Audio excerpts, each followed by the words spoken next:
आदादी इजहार में खुशामदीद और सलाम। मैं हूँ गुलाम मोहम्मद वामिद। आज हम अपनी हैरत अंगेज़ दास्तान भेड़ा की तीसरी किस्त पेश कर रहे हैं। तो मुलाहजा फरमाएं। भेड़ा। जेल की काल कोठड़ी में अपनी मौत का मुंतज़िर वो सोच रहा था कि उसका वालिद गौस बख्श धनाना गांव में रहता था, जहां पर उसकी बेहतरीन ज़रई ज़मीन पर उसके 4 भाइयों ने कब्ज़ा करके उसे ज़मीन से बेदखल कर दिया था। चुनांचे उसका वालिद हालात से मजबूर होकर अपने गांव धनाना से हिजरत करके अपनी ससुराल के पास कालवा में आकर आबाद हो गया था, जहां पर वो पैदा हुआ था। वो सोच रहा था अपने सगे भाई भी हुसूल दुनिया के लिए बिरादरान यूसुफ क्यों बन जाते हैं, और हिस्से दुनिया में अपने खून के रिश्तों को भी उनके घर बार और शहर से निकाल देते हैं।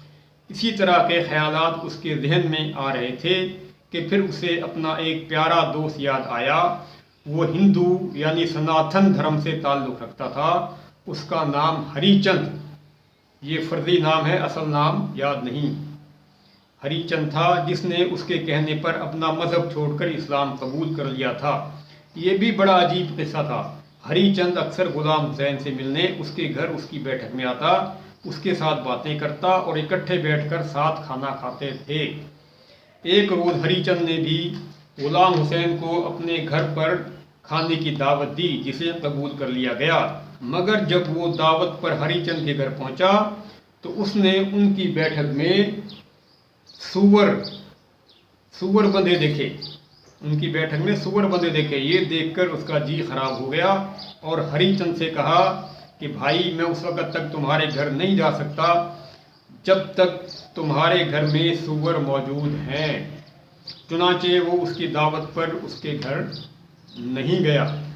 वक्त गुजरता गया। एक रोज़ हरिचंद ने कहा कि भाई गुलाम हुसैन, मैं तुम्हारे मज़हब इस्लाम को 100% सच्चा समझता हूँ, इसलिए तुम मुझे मुसलमान बना लो।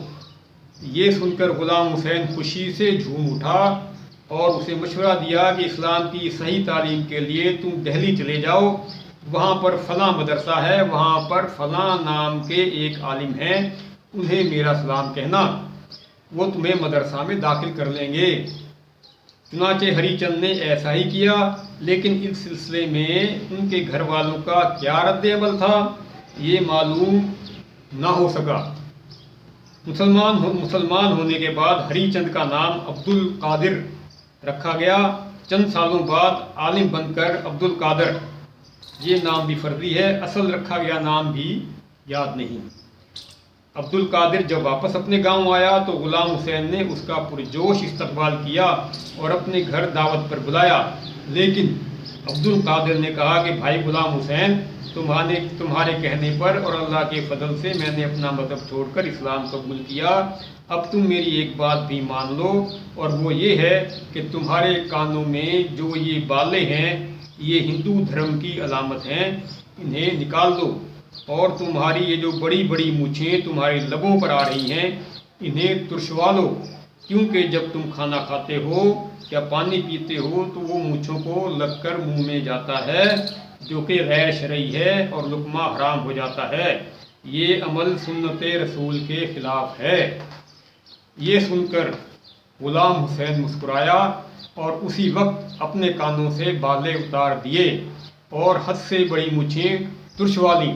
इस ख्याल के आते ही भेड़े के चेहरे पर इत्मीनान ज़ाहिर हुआ और लबों पर मुस्कुराहट फैल गई।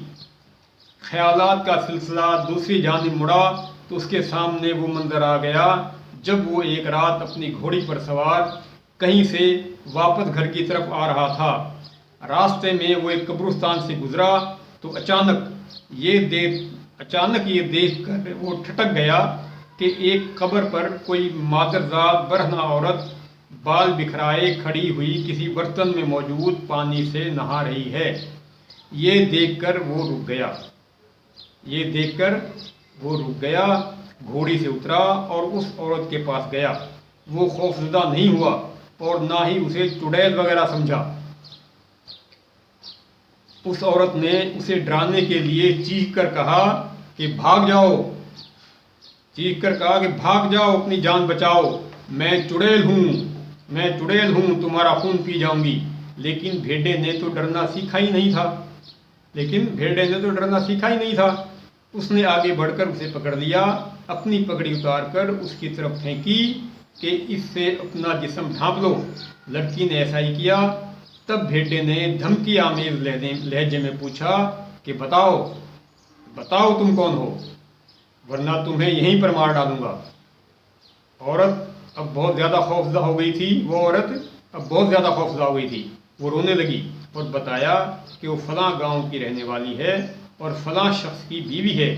शादी को कई साल हो गए हैं, मगर वो अब तक औलाद से महरूम है। हमारे पीर साहब ने बताया था कि फलां तारीख को रात को फलां वक्त पर कब्रिस्तान में किसी पुरानी कब्र पर जाकर नहा लो तो औलाद हो जाएगी। ये सुनकर गुलाम हुसैन भेड़े ने उसे समझाया कि ऐसा हरगिज़ नहीं हो सकता, तुम्हें फ़रेब दिया गया है। औलाद देने वाला तो सिर्फ़ और सिर्फ अल्लाह तबारक व तआला ही है। फ़कत उसी से हर शय तलब करो, वही दुआएं कबूल करता है। आइंदा ऐसी गलती हरगिज़ ना करना। अब चलो, मैं तुम्हें तुम्हारे घर छोड़ देता हूँ। लड़की ने मिन्नतें करनी शुरू कर दी कि आप ये सब मेरे घर वालों को मत बताना, वरना वो मुझे तलाक दे देंगे या मुझे मार देंगे। उसने वादा कर लिया और लड़की को घोड़ी पर अपने पीछे बिठाकर खामोशी से उसके घर पर उतार दिया। वो लड़की जिस तरह चोरी छुपे घर से निकली थी, उसी तरह छुपकर घर में दाखिल हो गई और बात पर्दे में रह गई। ये थी आज की तीसरी किस्त और अब अगली बार हम इंशाअल्लाह इस हैरत अंगेज़ कहानी की चौथी और आखिरी किस्त पेश करेंगे। तब तक के लिए इजाज़त दीजिए। अल्लाह हाफिज़।